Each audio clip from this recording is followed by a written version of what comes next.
Hi there, this is Lee from IELTS Master, and today we have a Band 7 Plus vocabulary lesson. Lesson 6, Work and Employment. Work is one of the most common topics in the entire exam. It comes up in writing task too, and constantly in speaking. So these are words worth getting right.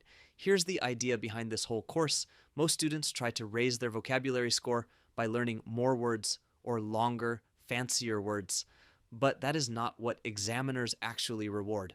What separates Band 7 vocabulary from Band 6 is collocation, knowing which words go together. Employment is an ordinary word. Create stable employment is a Band 7 phrase. So for every word today, we'll cover the definition and 2 example sentences, and then the collocations that make it sound natural, and exactly when to use them in an answer. At the end, you'll get 1 action step.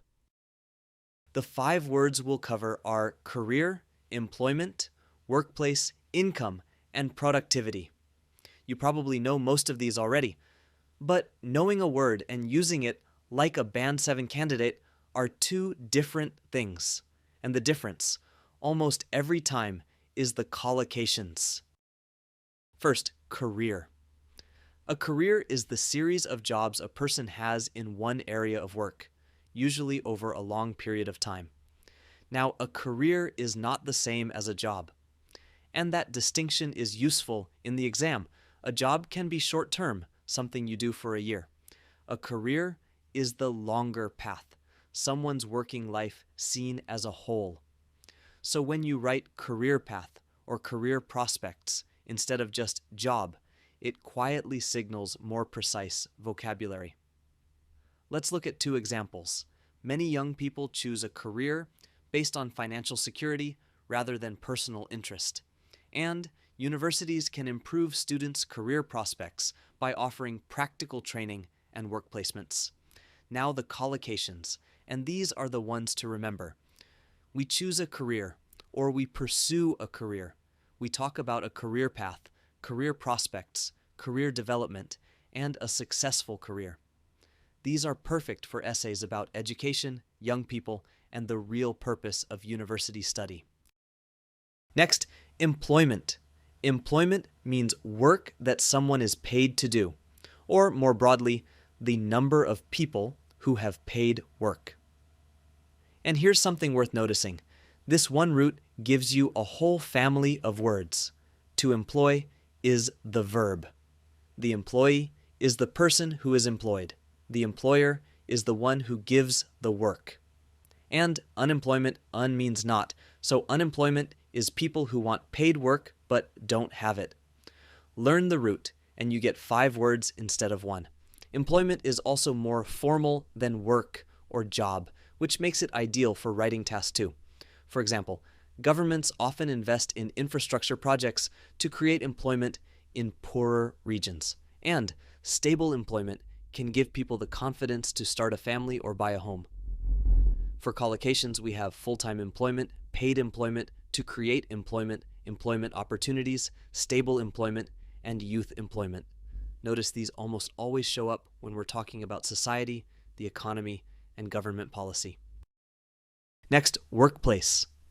A workplace is simply where people work, but in IELTS, we usually use it to talk about the conditions, the culture, and the behavior at work. And here's a nice pattern. English loves to build compound words around work. We have workforce, all the people who work, workload, the amount of work you have to do, and work-life balance, how well someone manages the line between their job and the rest of their life. That last one is gold in essays about modern life and well-being. For example, a supportive workplace can reduce stress and help employees stay motivated. And technology has changed the modern workplace by making remote work far more common. The collocations to keep are modern workplace, workplace culture, workplace stress, workplace safety, and a supportive workplace. These let you move from a flat idea, work is stressful, to a precise one. Workplace stress can affect mental health. That jump in precision is exactly what moves you toward Band 7. Next, income. Income is the money a person, a family, or even a country receives, usually from work, but also from things like investment or government support. Income is a wonderfully flexible word because it links work to so many other topics: inequality, family life, housing, quality of life. Let me unpack one collocation students often get wrong: disposable income. It sounds technical, but think about the word dispose. To dispose of something is to be free to use it as you like. So disposable income is simply the money you have left to spend freely once the essentials are paid for. And one quick warning: don't confuse income and salary. A salary is money from one particular job. Income is broader. It can come from several sources at once. Examples: high housing costs can place serious pressure on low-income families. And some people believe job satisfaction matters more than a high income. Collocations: high income, low income, household income, disposable income, income inequality, and to earn an income. Income inequality, in particular, is a phrase you'll reach for again and again in social and economic essays. Finally, productivity. Let's build this one from its root. We start with produce, to make something. From there, we get a product, the thing that's made, productive, which describes someone or something that makes a lot.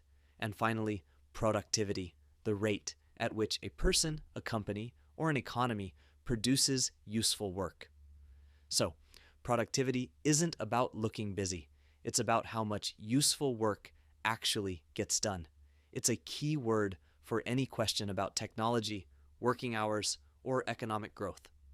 For example, flexible working hours may increase productivity because employees can work when they feel most focused, and poor training can reduce productivity and make a business less competitive.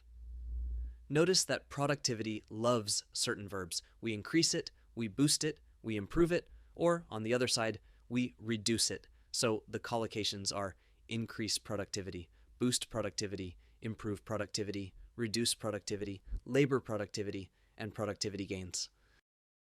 So here's your action step, and it's a simple one. Choose 3 words from today's lesson and write one original IELTS sentence for each. Your own sentence, not a copy of mine. And in each one, try to use a collocation: career prospects, stable employment, workplace stress, income inequality, or boost productivity. That single step, turning a word you recognize into a sentence you've actually built, is how vocabulary moves from your memory into your writing. And if you'd like to practice properly, the free IELTS Task 2 practice pack from IELTS Master is linked in the description. Pick a work or employment question, plan a quick paragraph, and put 2 or 3 of today's words straight to work. That's the fastest way to make this vocabulary your own. Thanks for watching, and I'll see you in the next lesson.